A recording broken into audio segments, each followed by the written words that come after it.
Hey there, my name's Niandra. In this video we'll be looking at some common mistakes with each part of Mercy's kit. I've been doing a handful of low to mid rank VOD reviews lately and wanted to summarise some things that kept cropping up. Let's start off with healing and damage boosting. Normally in the past when I talk about B mode mistakes, the first thing I always bring up is how so much of the Mercy player base underuses damage boost and should shift towards a mindset of it being her default job. Well, to be honest, I think we're at a point where base damage boost usage has gotten really good, which might be why it got nerfed. Anyway, most mistakes for the yellow beam are fairly obvious, but I've noticed a lot of players don't use audio cues to gather information on things they aren't directly looking at. So, for example, listen out to this clip.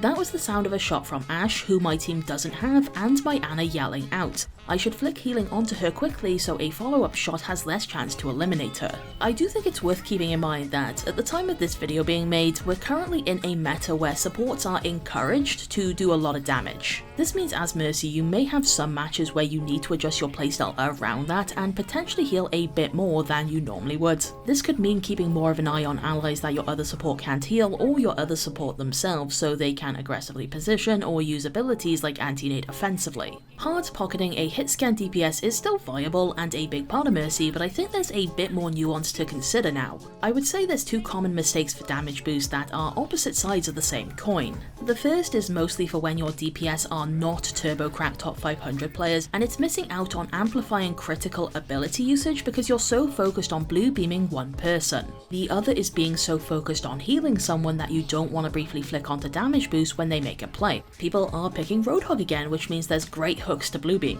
Mercy already generates less ult charge from damage boost than she does from healing. Now combine that with an Ashe that's missing a lot of shots. During the last fight in one VOD review, Mercy was trying to stall point and super close to ult, but her beam target was just not hitting anything, and sadly Mercy died before getting Valkyrie. And I was looking at this footage like I think this is an instance where briefly heal botting the tank for say 8% ult charge is the better play. If some allies are struggling to perform well, make sure you're looking out for little moments like your Doomfist leaping to engage or Bastion transforming after enemy Rhine shield breaks or your Ana sleeping someone. What I usually do is have an evergreen damage boost target like Sojourn or Soldier who I will default to blue beaming, but I'll keep an eye on the rest of my team. It is important to look around for 1v1s or duels that you can push in your team's favour, especially in the messy, chaotic matches where everyone's just sort of all over the place. Others might benefit from thinking of damage boost as a tool to create space, like if an ally is watching over a doorway or side angle, your assistance makes it more dangerous for an enemy to peek.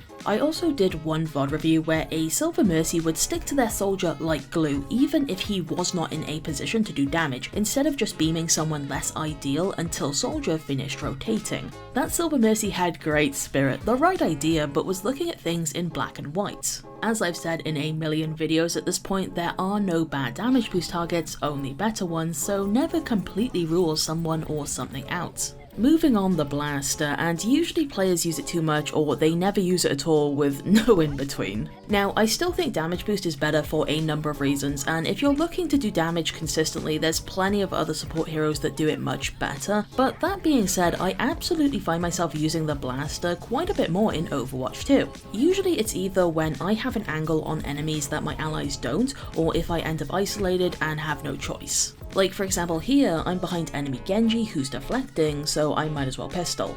Although one big mistake is that some players are quite slow at letting enemies go. For example, if you super jump up to a Widow and get some shots in, that's great, but if she then falls back to her team and starts getting healed, it's usually worth giving up.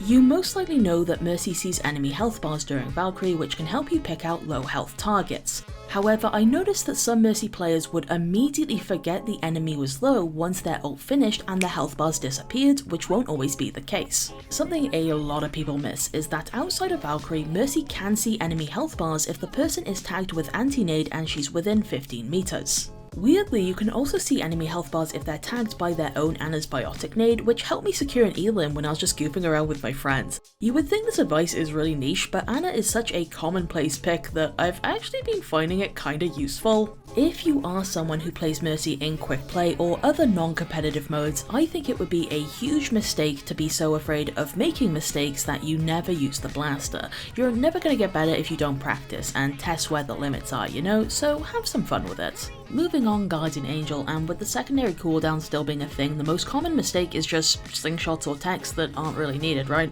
So Mercy can do a little bunny hop on flat ground, right, where if you cancel Guardian Angel you can jump just as you hit the floor for some extra distance. I think there's a lot of tiny slingshots that could be replaced with these bunny hops. In this one VOD review, Mercy would do a bunch of awkward little slingshots at the choke before her team initiated and would sometimes get left behind because of it. Sometimes there wasn't much of a difference between where a slingshot landed them and where just bunny hopping or cancelling GA would have landed them. In this case, imagine Pharah now flies forward and Mercy can't immediately follow. I also think some Mercy players should be more considerate of how their slingshots might break line of sight on their team, because it's possible for your beam to disconnect before you can move again. During another VOD review, Mercy slingshotted like this, then realised she couldn't beam these folks and was briefly out of the fight while rotating back around to them. A singular instance of this happening isn't the end of the world, but it could absolutely add up to be a very bad habit. Also, one extra thing I notice happening every so often, and never intentionally, is Mercy players who would Guardian Angel and jump basically at the same time.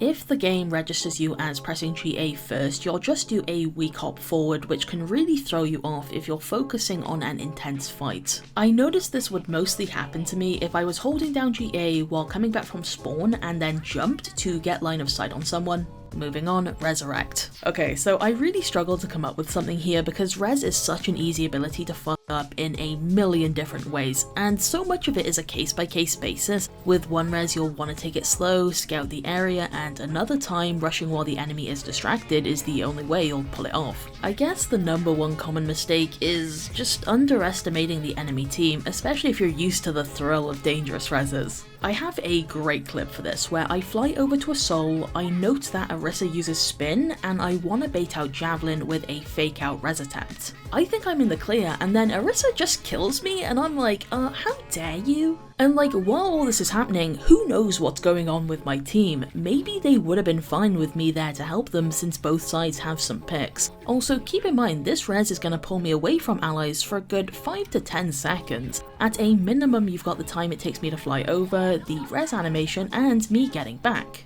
This clip is a dumb 3:30 AM quick play moment, but I kinda love it. It's an amalgamation of misplays and everything that could go wrong with the res, and I think it teaches a lot.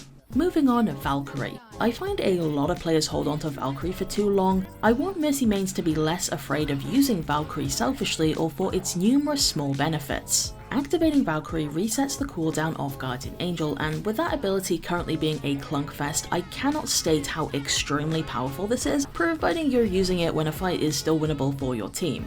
A second burst of movement can help outplay enemies that have watched you slingshot, especially if they've committed a movement ability to keep up with you.